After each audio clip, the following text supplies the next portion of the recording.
가지고 말씀을 살피려고 하는데요. 네, 화목의 뜻을 이 제목으로 말씀 전하기 전에 화목이라는 단어에 대해서 한번 살펴보았습니다.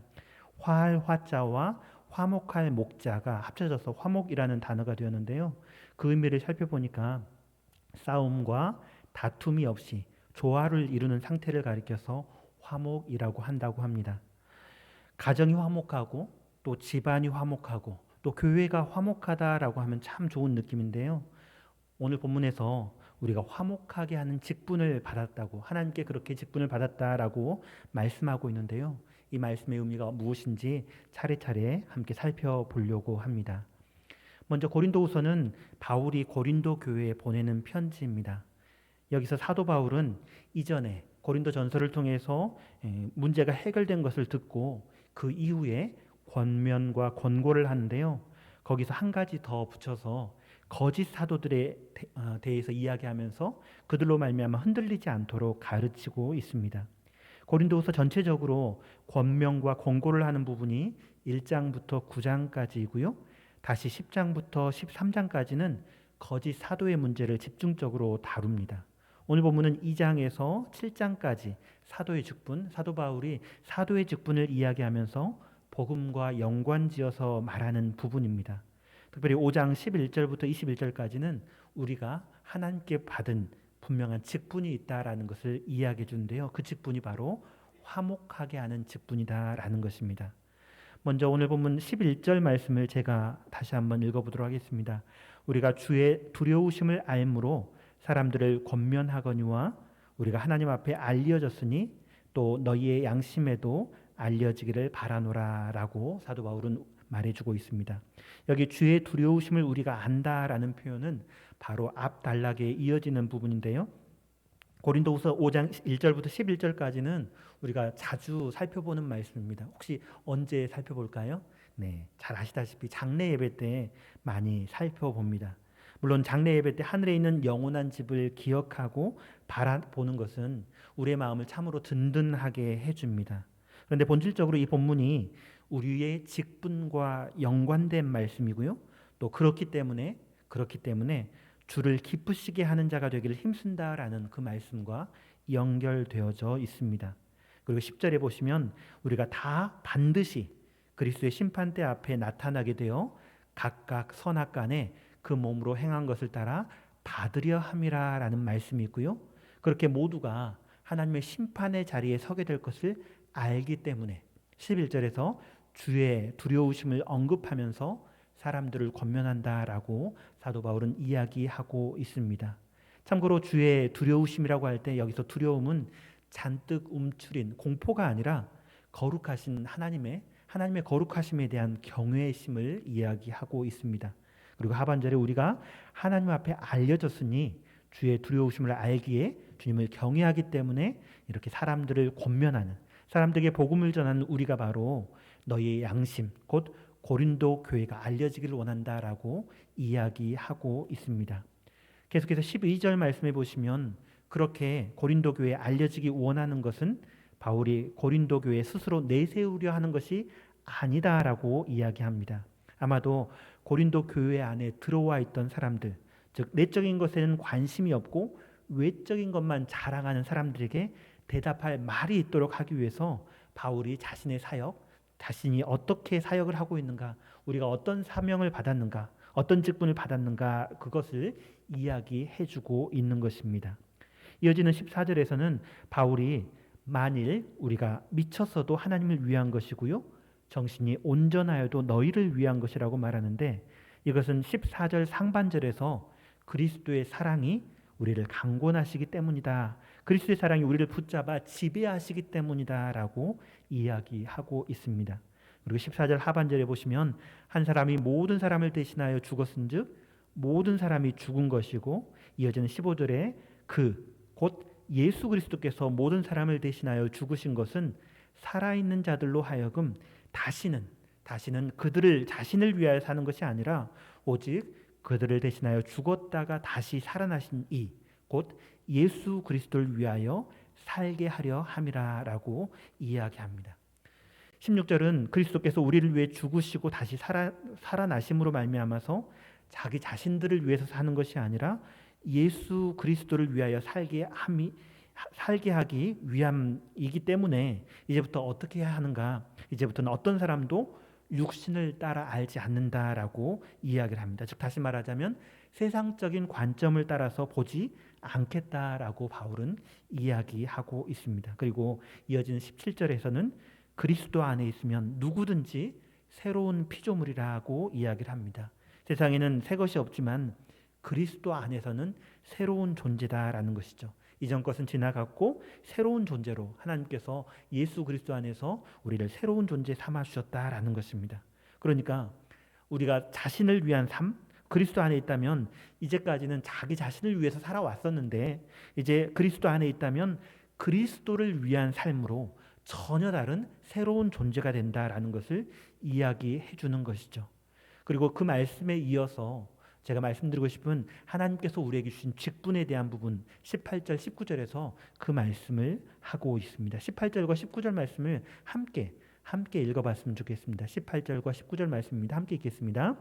모든 것이 하나님께로서 났으며 그가 그리스도로 말미암아 우리를 자기와 화목하게 하시고 또 우리에게 화목하게 하는 직분을 주셨으니 곧 하나님께서 그리스도 안에 계시사 세상을 자기와 화목하게 하시며 그들의 죄를 그들에게 돌리지 아니하시고 화목하게 하는 말씀을 우리에게 부탁하셨느니라.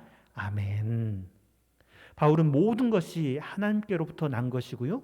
또 그리스도로 말미암아 하나님께서 우리를 자기와 곧 하나님 아버지와 화목하게 하셨고 또한 동시에 화목하게 하는 직분을 우리에게 주셨다라고 말씀합니다. 어떤 화목인가요? 가정에서 또 집안에서 교회 내에서 사람과의 화목이 아니라 물론 교회 안에서도 집안에서도 가정에서도 화목해야 되겠지만 오늘 본문이 이야기하는 화목은 바로 하나님과 사람 사이의 화목입니다. 죄를 범한 인간이 감히 거룩하신 하나님께 나아갈 수 없었지만 그리스도로 말미암아 완전하신 하나님의 아들이신 예수 그리스도로 말미암아 죄가 없으심에도 불구하고 우리를 위하여 바로 죄인된 나를 위하여 십자가에 달려 죽으심으로 말미암아 하나님께서 저를 자기와 화목하게 하셨습니다.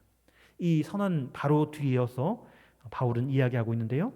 그뿐만 아니라 그런 놀라운 은혜를 주셨을 뿐만 아니라 화목하게 하는 직분을 우리에게 주셨다라고 바울은 선언하고 있습니다.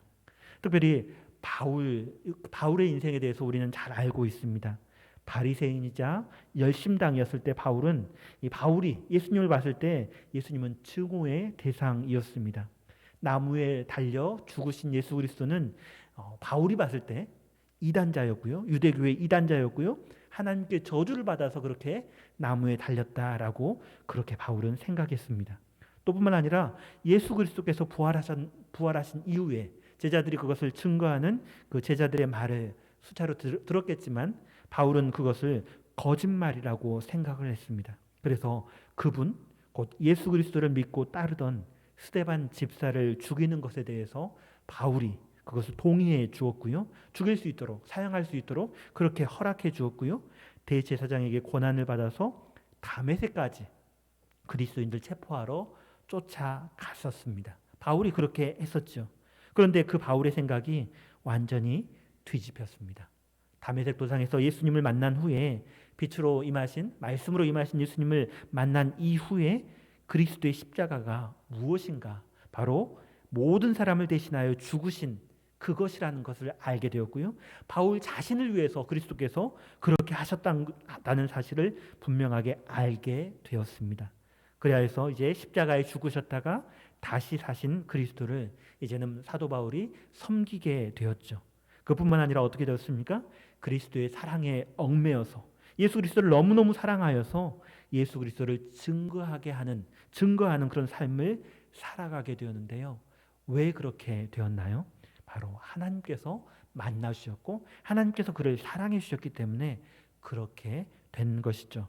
하나님께서는 바울에게서부터 멀리 계셨던 것이 아니라 이미 가까이 그리스도 안에 계셨고요. 그리스도 안에서 바울을 자기와 화목하게 하셨습니다. 그리고 바울에게 화목의 직분, 그리스도 안에서 바울에게 화목의 직분을 허락하셨고요.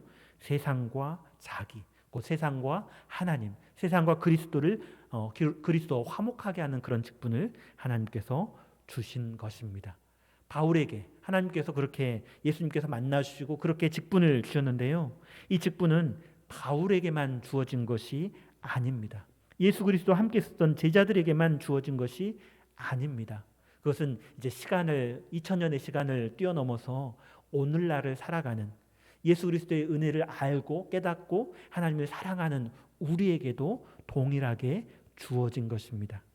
그리스도 안에서 하나님과 화목하게 된 모든 자들에게, 그래서 하나님을 아버지로 알고 하나님과 함께하는, 하나님을 알고 하나님과 화목하게 된 모든 자들에게 화목하게 하는 말씀을 우리에게 맡겨 주신 것입니다. 네, 화목하지 않은 상태는 참 괴로운 상태입니다.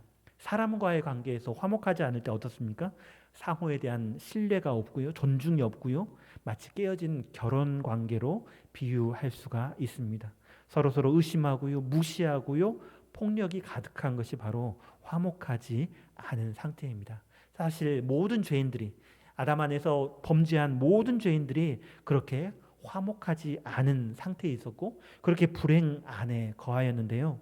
그렇게 괴로움을 당하는 죄인들에게 하나님께서 먼저 우리에게 찾아와 주셨죠. 예수 그리스도를 이 땅에 보내주시고요. 그 전에 수없이 많은 선지자를 보내셔서 그리스도를 예언하셨고 또 마침내 때가 되었을 때 예수 그리스도를 이 땅에 보내주시고 예수 그리스도께서 죄인된 우리의 죄를 모두 담당하심으로 오히려 우리가 받아야 될 저주를 대신 받으심으로 십자가의 죽으심으로 말미암아 그 예수 그리스도를 믿는 우리에게 하나님과 화목해 되는 그 길을 우리에게 주셨습니다. 뿐만 아니라 우리에게 화목해 하는 그 직분을 하나님을 믿지 않는 사람들에게 예수 그리스도를 증거하고 하나님과 화목하게 할 수 있도록 예수 그리스도에 대한 복음을 우리에게 맡겨 주셨습니다. 그래서 예수 그리스도를 믿지 않는 자에게 우리는 하나님과 화목해야 될 그 직분을 우리는 받은 것입니다. 특별히 19절 말씀에 하나님이 세상을 자기와 화목하게 하신다라는 표현이 있는데요. 이 표현에서 하나님과 사람 사이 그 관계 단절의 원인이 누구에게 있는가 생각해 볼 수가 있습니다. 하나님께 있는 것이 아니라 세상에 있음을, 바로 우리에게 있음을 오늘 본문은 암시적으로 우리에게 보여주고 있습니다. 그렇기 때문에 하나님께서는 우리의 죄를 우리에게 돌려서 우리가 그 죄를 담당하게 하실 수 있었지만, 그렇게 죽임을 당하게 할 수 있었지만 하나님께서는 그렇게 하지 않으시고요. 오히려 그리스도의 십자가를 통해서 우리를 하나님과 화목하게 하셨고 하나님의 자녀 삼으셨습니다.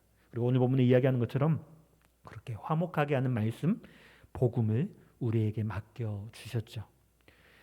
그 화목하게 하는 말씀을 받은 우리가 무엇을 해야 될까요? 마땅히 예수 그리스도를 알지 못하는 영혼들에게 전도해야 되는데요. 그 전도해야 되는 근거가 바로 그리스도 안에 계신 하나님이십니다. 하나님께서 그리스도 안에서 우리를 화목하게 하셨기 때문에, 그 화목의 복음을 받았기 때문에, 또 그 직분, 화목해 하는 직분을 우리에게 주셨기 때문에 우리는 마땅히 때를 얻든지 못 얻든지 주의 말씀을, 예수 그리스도의 복음을 전하기를 힘써야 한다라는 것입니다. 물론 교회 부흥을 위해서도 전도해야 되겠지만 우리가 왜 전도해야 하는가, 이유를 분명히 알아야 할 것입니다. 성경에서 우리에게 말해주는 것처럼 하나님께서 우리를 사랑하셔서 우리를 화목해 하셨기 때문에, 하나님께서 나를 사랑하신 그 놀라운 사랑, 그 간절한 사랑 때문에 우리는 이 화목하게 하는 복음을 증거하고 전해야 한다라는 것입니다. 하지만 하나님의 사랑으로 한 사람을 사랑하는 것 정말 쉽지 않은 것 같습니다. 얼마 전에 초청잔치, 전도하는 전교인 초청잔치를 했었는데요. 총전도주일로 그렇게 예배드렸는데요. 어떠셨나요? 오겠다고 했던 약속 어겨버리고 무시하고 그날 전화도 안 받고, 혹시 그런 분들은 계시지 않았습니까? 네, 이를 위해서, 전도하기 위해서 정말 많이 신경 쓰고 배려해 주었던 것에 대해서도 완전히 잊어버리고 나 몰라라 하는 경우 있지 않으신가요? 위해서 열심히 기도하고 섬겨줬는데, 많은 것을 베풀어 주었는데 오히려 그날 상처 주는 말을 나에게 준다거나 그렇게 상처를 주면서 교회에 나타나지 않는 그런 사람도 경험하신 분도 계실 것입니다. 하지만 어떻습니까? 어쩌면 그 사람들의 그런 모습이 하나님 앞에서 나의 모습이 아니었나, 그런 모습이 우리의 모습이 아니었나 생각해 보았으면 좋겠습니다. 그런 나에게, 그렇게 약속을 어기고 상처를 주었던 나에게 하나님께서는 예수 그리스도 안에서 화목의 복음을 주셨고요. 그런 나 때문에 예수님께서 십자가에 달려 죽임을 당하셨죠. 그런 우리에게 하나님께서는 십자가를 통해서 우리를 하나님과 화목하게 하셨습니다. 죄인된 나에게, 나의 죄를 나에게 돌리는 것이 아니라 십자가의 고난을 예수 그리스도께서 감당해 주셨습니다. 그 사랑을 기억한다면 우리가 어떻게 해야 할까요? 사도 바울은 고린도 교회에게 그렇게 고백했습니다. 하나님은 두려우신 분이라는 것을 알았기에, 또 그리스도의 사랑이 자신을 지배하고 몰아가기 때문에, 강권하기 때문에 내가 사람들에게 복음을 전한다라고 그렇게 고백했습니다. 우리가 분명히 하나님께 화목의 직분을 받았습니다. 분명히 하나님께서 맡겨주신 귀한 직분, 이 사랑의 직분, 화목의 직분을 받았습니다. 하지만 세상이 범죄함으로 하나님을 소외시켰던 것처럼 이제 사람들은 우리를 소외시킬 것입니다. 열심히 복음을 전하려고 하면 오히려 반발하고요. 오히려 우리를 더 괴롭게 할 수 있습니다. 전도할 때, 특별히 전도하려고 하면 그 사람을 위해서 기도하고 생각하고 이야기를 하면 할수록 오히려 더 어려움을 겪을 수 있습니다.